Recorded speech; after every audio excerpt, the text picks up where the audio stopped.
ladies. Welcome to our training. All right, give me a second. I'm going to tag you guys. Just a second. Usually there's a little bit of a delay. But if you are here, say hello in the chat. Let me know how you are doing. If you are new here, welcome. I do a Q&A just about every week. I usually do a training all around one question. I usually post the question the day before the live training. So I posted that and there was a couple good questions. Usually I pick one question and go live and do a training on that, but there was another question that kind of tied in. So we're going to work it all together and I'm going to teach you guys. All right, I'm almost done, I promise. And then we're going to get into it. Oh. Almost. Okay. Hang tight, you guys. I appreciate you. All right, let me put my phone down. Okay. All right.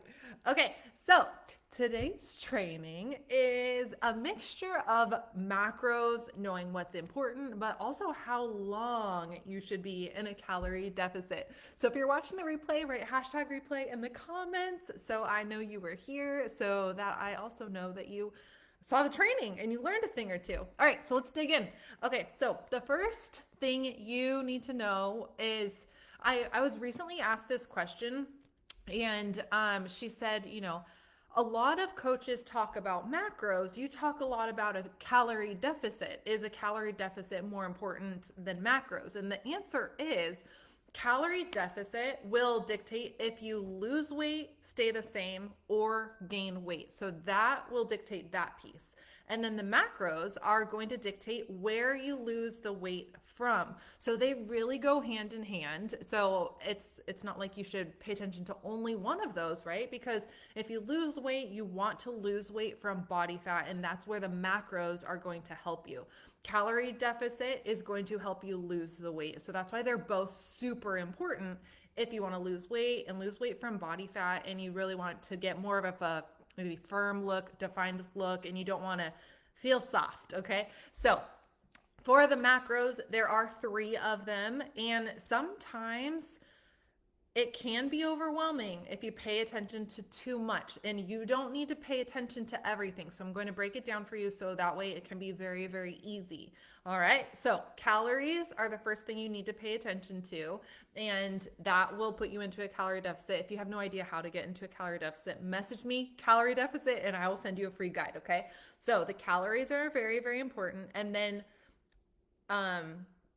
breaking down into the next branch, there's the 3 macros. There's going to be protein, then there's carbs, then there's fats, okay? So those 3. And if you're paying attention to all 3 of those things, and if you're trying to track your food and like, oh, I need to hit all of these, you're going to get overwhelmed. It's going to be really frustrating and you're going to want to give up. And it's not realistic. You don't really have to pay attention to all of those unless your doctor tells you you should for health reasons, okay? You don't need to pay attention to all of those. And then let me take a little screenshot because I see you, Linda. You want that guide. So I'm going to remember to send it to you. All right. So moving on a little bit, the protein is going to dictate if you lose weight from body fat or if you lose weight from body fat and muscle mass. The muscle mass is going to help you not be soft, okay? You want to be more firm. You want to be less jiggly. So that's where the protein comes into play here. For the protein, if you're having enough protein, you're going to lose the weight from body fat, but you're also going to feel more full and satiated throughout the process. You're also going to burn more calories in your digestive system because protein actually burns the most calories when you're digesting it. So that's just a little fun fact. So you're going to stay full, you're going to maintain your muscle mass, and you're also going to burn a bit more calories in your digestive system. So there's many reasons to why you should have protein, and you should pay attention to protein. Those are kind of the basics. And as women age, we are losing weight. I'm sorry, as women age, we are losing muscle mass. Okay, so once you hit 30, unfortunately, as you get older, you're losing muscle mass. But you can fight it, you can combat it, and you can make it to where you are losing less muscle mass. Okay, you can fight this, and the protein is going to play a very big factor to to the muscle mass. Okay, you not losing it. So that is what you need to pay attention to. The carbs and the fats, don't worry about it. Don't stress out about it. If you are watching your calories, if you are watching your protein, you don't need to worry about the other ones. Okay, let them fall wherever they fall. If you're paying attention to them, it gets overwhelming. At that point, you're paying attention to too much because you're probably trying to go on extra walks. You're probably trying to pay attention to your water. You're probably trying to strength train. Don't worry about it. It's not that important. Okay, so let them fall wherever they fall. Pay attention to your calories and your protein, and you're going to be setting yourself up for success. I promise. Okay, so let's talk a little bit about how long you should be in a calorie deficit. Heidi asked that question on the little square that I have for the Q&A. So the answer is it's a little bit different for everybody because some women have to be in a calorie deficit for long periods of time and some shorter periods of time. So if you only have like 10 pounds to lose, maybe 5 pounds to lose, your calorie deficit's going to be pretty short, and then you're going to be able to get back to maintenance and increase your calories, increase your metabolism, and go back. But if you want to lose like maybe closer to 20, 30, 40, 60 pounds, your calorie deficit's going to be a lot longer. And sometimes it's like a year or two, just depending on how much weight you want to lose. Everybody is very different. We all have different goals, different bodies. So that is why what you do need to do as you're going through your calorie deficit is change your amounts of food. So a calorie deficit is not something where you just stick to one number, you stay there, and then you lose 30 to 40 pounds. Typically, almost always, women need to change their macros to continue to see results. And also, if you stay at the same macros, your body is a smaller person. So you are requiring less energy. So you might kind of close the gap in your calorie deficit because you're now a smaller human if you've lost like 20 pounds. That's why sometimes women will lose weight and then they will hit a plateau. Typically it's what I see is it's because you're not having the right amounts of food. Okay. You need to change it to continue to lose weight.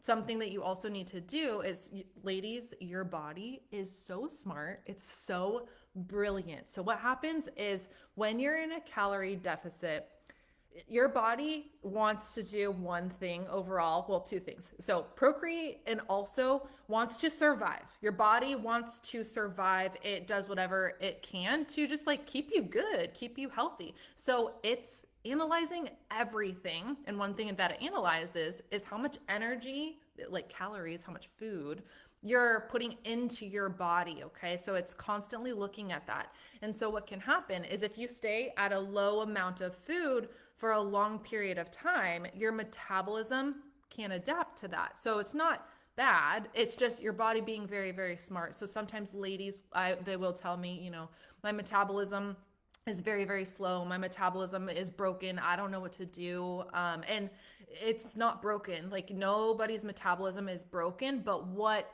could have happened is your metabolism adapted to what you were doing. It adapted to the amounts of food that you were giving it because it's smart. It's brilliant. So you have to be a little smarter and like work with your body. So if you're in a calorie deficit, you shouldn't stay there for very, very long periods of time. Sometimes you need to increase your food to keep your metabolism revving, bring it up, then bring it back down. And depending on where you are in your journey, you might need to bring it down a little bit more. So if you start your calorie deficit around maybe 1,600 calories, 1,700 calories, everybody's different, you might notice that you have to do another decrease because you're going to turn into a smaller human, okay? So calorie deficits are very, very different for everybody. And it's really because we're not one size fits all. But I do always want to say, typically women do not need 1,200 calories It's extremely rare that somebody needs 1,200 calories. I've worked with hundreds of women, helping them lose all different amounts of weight, and not one of them has needed 1,200 calories a day to lose weight. And I always like to mention that because that number is thrown around constantly. Even my Fitness Pal, if you put your goals in my Fitness Pal and you tell it, like, this is my weight, this is what I want to lose, it sometimes will say, okay, eat 1,200 calories, because it's a robot. It's a computer and it spits numbers out. But if you're having very, very low amounts of food, what's going to happen is a lot of bad things, but your metabolism's going to slow. You're probably not going to get a firm toned look. Your hormones are going to get all wonky. And, women, once we hit like 40, 45, 50, you really want to tend to your body. You want to tend to your hormones. You need to be very, very kind to your body, because it doesn't respond the way a 25-year-old woman does to losing weight. It's just how it is.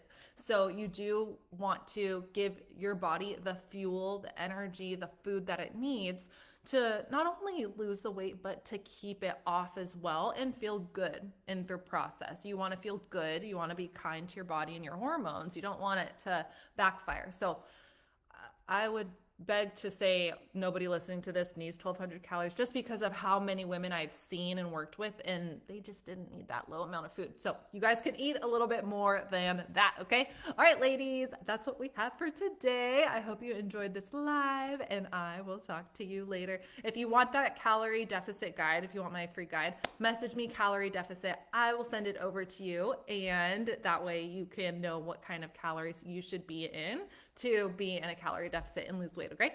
All right, talk to you guys later.